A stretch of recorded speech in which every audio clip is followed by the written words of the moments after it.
I think it would go back to that first transmission line we talked about.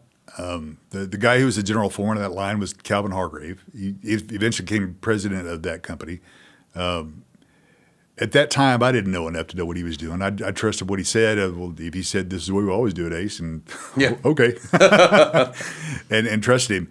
As I've grown into the transmission business and knowledge, I can look back at that and say, everything he taught me was true. He had the integrity to do things right the whole time, every time, and and that's so important. AEP has that. We kind of talk about that, doing the right thing every time. Yep. And it's important to reinforce that and to get that kind of trust. I mean, people, even as a supervisor, to know that you look up to your manager and you know that he's always going to do the right thing by you every time, and that he's always going to be truth, and those kind of things.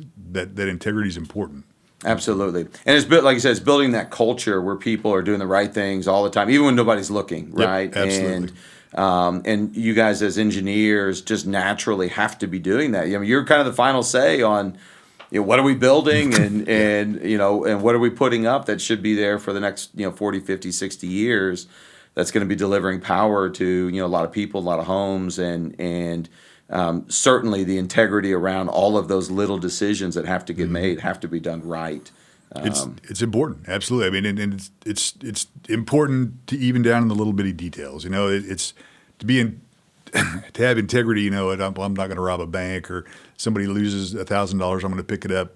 But somebody loses that penny or something, so those little quarters, those things like that.